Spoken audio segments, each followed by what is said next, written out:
So to paraphrase a chap called Charles Kettering, we're going to be spending the rest of our lives in the future. And sitting here today, our intuition has been formed by a set of experiences and ideas about how things work during a time when changes were somewhat incremental and indeed predictable.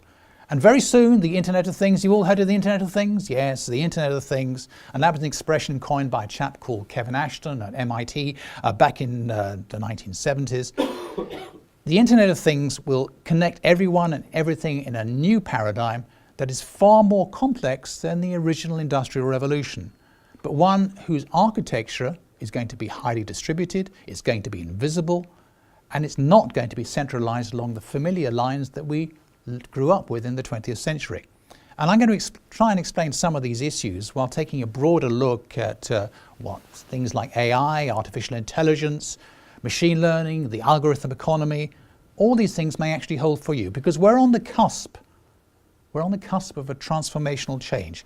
And it's not technology that's holding us back as I look around everybody in this room, because we all share a common interest. It's the conceptualization, again, which is why you're here today, it's the conceptualization of how you're going to use these new tools in an opportunistic and in an agile and in a profitable manner to make your own business a success. Not in 10 years, it's going to have to be in 5 years, or it may indeed have to be in 18 months, because things are happening so very, very quickly. When the computer scientist John McCarthy framed the expression artificial intelligence back in 1956, he defined it succinctly as the science and engineering of making intelligent machines. We aren't there yet, but we're getting there quite quickly. Because for most of us, the most obvious manifestation of artificial intelligence is the smartphone in our pockets. And in fact, that's the driving force behind Google and Apple and everybody else. We take them for granted, but many of us are now glued to them. I was shocked to hear that a third of teenagers now wake up in the middle of the night, to actually check their social media feeds. That's worrying. But it's also gathering information, and it's also they're using a device which has intelligence increasingly built into it. Okay. They bring to us all the world's knowledge, as well as Angry Birds and Facebook, and they represent a major platform for Google and Apple and everybody else. Because nobody suggested 30 years ago that we were going to have powerful artificial intelligence devices in our pockets in the form of telephones. But now it happened, it seems obvious to us all. Back then, scaling out meant scaling out, maybe reaching millions of people at high costs. It took the global phone network some 89 years to reach 150 million people. Now you can do it maybe from your house nearby, just using the tools and the technologies available. And of course, we need to discriminate between the different types of artificial intelligence. You may hear about that later on today. What we call narrow intelligence, which is prevailing and almost pervasive, and something called artificial general intelligence, which is the kind of the HAL 9000, if you remember 2001, the end of the world scenario, which still has an awful long way to go and is probably overhyped, okay? But in a recent survey, 72%, I'm told, of respondents in technology and media and telecommunications expect artificial intelligence to have a significant impact on their product offerings in the next 5 years. We're not talking 50 years up, we're looking at a 5-year window of time.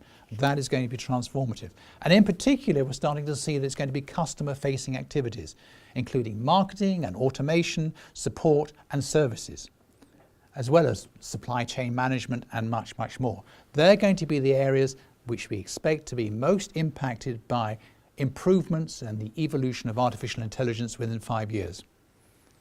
Because, again, that same survey, 84% apparently of respondents thought that artificial intelligence, whatever that might mean, artificial intelligence will enable them to maintain or obtain a competitive advantage.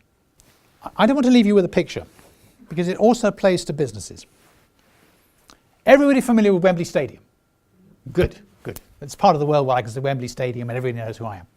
Okay, suppose, for example, we're at Wembley Stadium, and Wembley Stadium has been completely waterproofed. Okay? It's a bowl, it's waterproofed. I want you to imagine you're sitting in Wembley Stadium and you're watching a football game. It could be England against somebody else, and you have the England captain, okay? And the England captain is standing in the middle of the pitch, normally to toss a coin, and the referee has a dropper, okay? And he drops, bing, one drop of water into the England captain's hand. A minute later, he goes 1, 2. A minute later, 1, 2, 4. The question I'm asking is how long before Wembley Stadium completely fills with water? And when you're thinking about that, I've got a good friend called Charles Arthur, who was the technology correspondent for The Guardian, and he took my calculations and he actually spent a whole day working on them, which is very sad, and he came up with a definitive answer for this. So as Charles is very bright, I believe Charles. But how long before Wembley Stadium actually fills with water? Anybody know? Give me a guess. 3 days. Close. 38 minutes. Okay? It's a doubling effect. We're not, remember I said we're not very good at thinking about exponential growth? But the big question I want to ask you, as you're all sitting on the stadium here, and I hope you can swim, is that how many minutes is it? Remember, it fills up with water and you either drown or swim over the top in 38 minutes. What minute, how many minutes before you actually notice a thin film of water on the pitch? 37 minutes. Okay, the difference between filling up and the first time you see water. Okay, all right, Charles worked it out, 34 minutes. Okay, so the point I'm making here is at 38 minutes, it's overflowed. In 34 minutes, you see the film of water. So it's only 4 minutes before the first film of water and Wembley Stadium fills up. This is where we are today with exponential growth in terms of all these converging technologies. Communication, collaboration, cloud, algorithm, artificial intelligence, materials. They are all coming together at very high speed. And if you think about it, they are like the film of water that you're seeing on the pitch at Wembley Stadium. It is now 33 minutes and it's starting to come together.